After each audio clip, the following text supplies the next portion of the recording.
Hello people, welcome back to Quinty because I am Quinty and I make videos on food and kitchen. If you're watching my video for the very first time, you're warmly welcome, and to all my returning subscribers, thank you so much for stopping by. So today I'm going to be showing you guys how we cook Ekwang. Ekwang is traditionally cooked by the South-westerners of Cameroon, and it is a meal that's cooked by grating or using grated cocoyams wrapped in leafy green and simmered with assorted meat, dried meat, stockfish, dried fish, spices of your choice.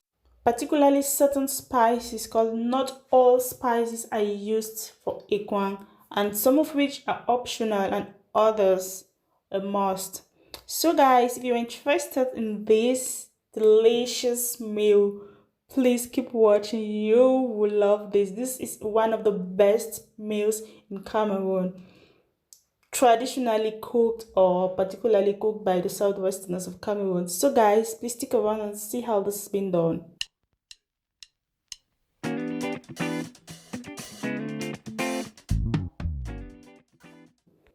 First ingredient on the list is your leafy green. Traditionally, it is being made using cocoyam leaves or sweet bitter leaves, but you can also get leafy greens such as Roman lettuce or spinach. So here with me I have spinach, and I got this large spinach from a Turkish shop. So just cut your leafy greens into large chunks and wash them immediately to avoid discoloration. So here I have already my chopped and washed spinach, and what I had to do was to preserve it in the freezer because I was not going to use that immediately. So as you watch the video, you realize that the color or the texture of my greens kind of changed. That's because I preserved it in the freezer. I chopped them already and then I placed them in the freezer. So don't be surprised when you see that later on. And it's also another way of storing your spinach or your leafy green prior to the day you're going to cook your equang. So it's totally okay. And as you saw at the beginning of the video, my equang was still good and it was really tasty. So first things first, here we have stockfish. If you know stockfish, you know stockfish is very hard. This is a very hard dried fish. I had to put it in water overnight. And here we have kuta fish. Oh my god, this fish is so delicious and it's quite expensive.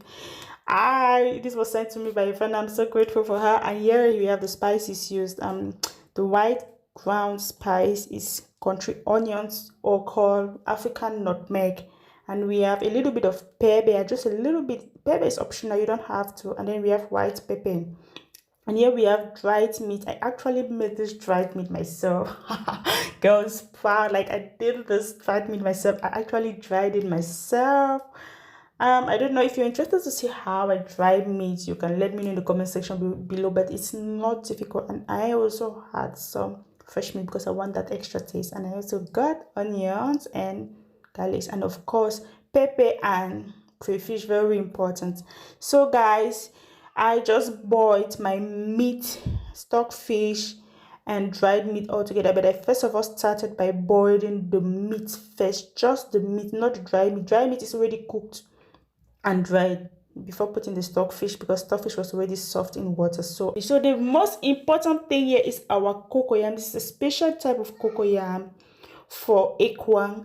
It's different from the other kind of cocoyam. You can also use red cocoyams or the white cocoyams. If you're using the white cocoyams like what I have now, it should be really dried. And here with me I have my dried white cocoyams.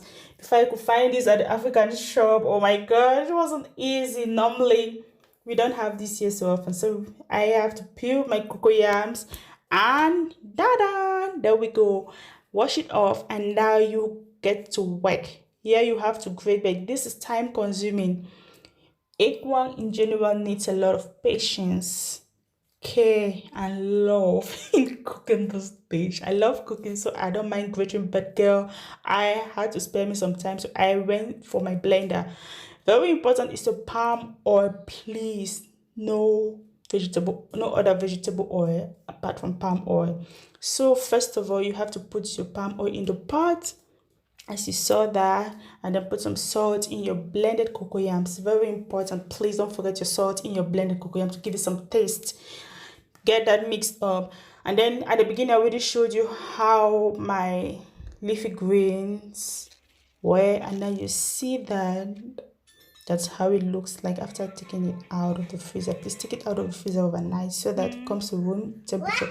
I forgot to take it out of the freezer overnight, so I had to put a little bit on the bath of warm water, hence the color changed a little bit. If not, it's totally green after you take it out of the freezer. So I guarantee you perfectly green wrapped equang with this method. Just take it out of the freezer overnight. So let's go ahead. If you watch carefully, you see how this is being rolled. If you've never rolled equang before, but I'm sure anyone watching this video already has an idea of what equang is, but just for courtesy's sake, let's just see how this is being wrapped. Okay, it's very easy, but you need patience when cooking equang. I love this dish, but it's very time consuming. You need a lot of patience and love for this food before you get started. If not, you feel like it's boring cooking this, but I find it so interesting folding this or wrapping equang. So guys, please let's keep going and see how this is being done. Oh, one more thing, there are times that the leafy green is so brittle and makes it also difficult to work with. On the other hand, it's also impossible to wrap the blended cocoyams. So I will advise you put it in the freezer, because after putting it in the freezer, you can see how manageable the leaves are and very easy to fold. Either way, if you get a leafy green that's also really flexible, it's still good. You can use it right away, as fresh as it is. If not, if it's brittle, I think the freezer will help you. That's a hack. So let me know, are you a fan of equang, or you rather just eat after it's been cooked, or you enjoy the process of making equang, or you really don't just like equang, or you've never eaten equang before? So where do you belong, guys? Let me know in the comment section what you think about this dish, or if you've not tried it before, will you try it? You love it? Okay, let me know in the comment section below, but I guarantee you will love this dish. There is no way you would not love this dish.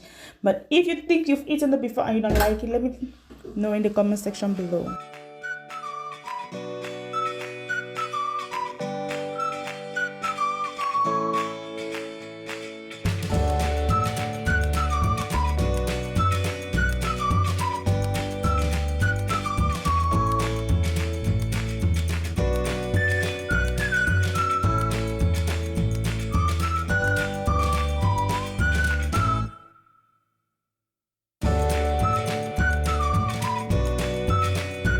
So guys, my equang has been completely wrapped.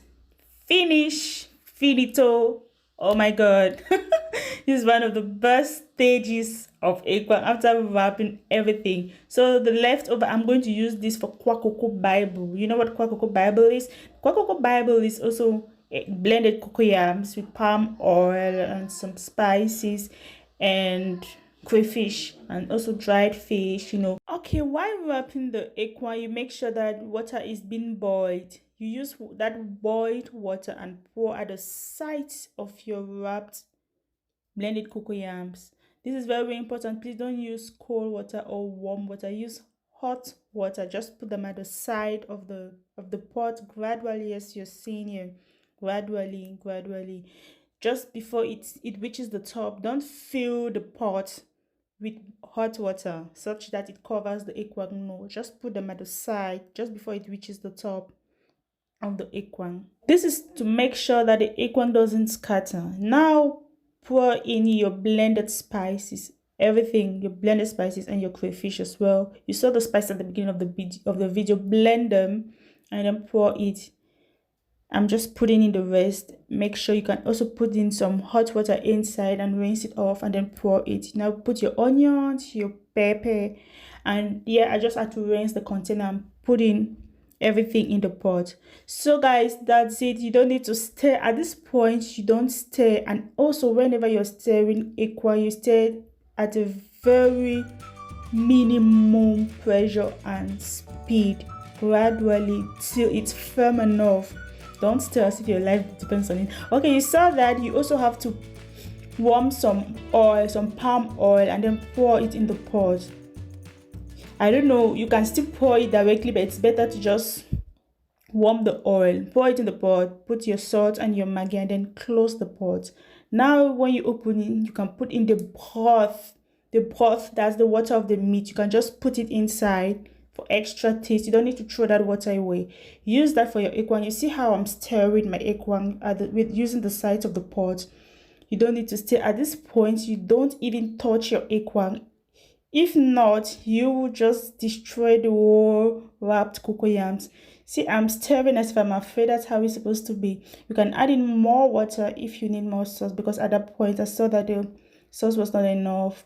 You know, cocoyam serves also as a thickener. If you don't put enough water, you end up having very dry ekwang. So you need to add more water. Close your pot, and now when the ekwang is firm enough, you can now go ahead and add your assorted meat and everything together. There you see my stockfish, my fish, my dried fish, everything is now placed in the pot. While the ekwang simmers gradually, you can see that at this point, you see the ekwang is kind of solid. You see, it's firm enough, so I can now stir in, but still you're stirring at a very minimum speed and pressure. Not do it so harsh as if our life depends on it. No, that's not how ekwang works. So you just have to stir very slowly and calmly. So as I said, ekwang is a dish that deserves a lot of patience and love, care. It's so delicate. The cocoyams are so delicate. The moment you mess up, your ekwang becomes so mushy, and whatever you can name it. So guys, at this point, that's it. You just need to go ahead and close your pot. Close, open, and you see it keeps boiling and boiling. You can add in more oil depending on your taste, and if you see that the oil at that point you see that the oil was not really enough, I had to add in more oil. You can even add in more water, it depends on you, but at this point I think the water and the oil is just okay. So I'm still going to go ahead and close the pot. So if you look at my ekwang, you see it's still intact in the leaves. That's what happens when you really stir at a minimum. So we can see that our ekwang is almost ready, but guys, it's not ready yet. So at this point, you still have to close the pot and wait for some time while the ekwang simmers slowly.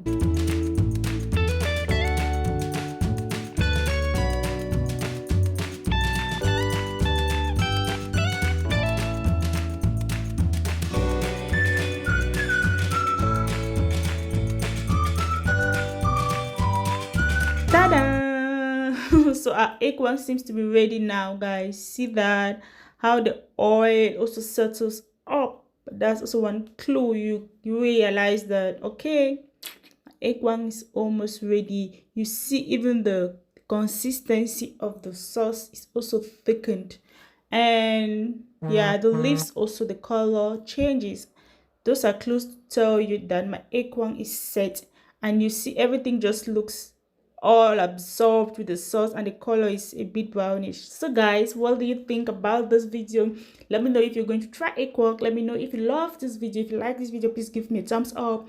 Please don't forget to subscribe to my channel. Please don't forget to also click on the post notification bell, so that each time I upload a video, you'll be the first to get notified. And please stay tuned, and see you in my next video. Bye bye.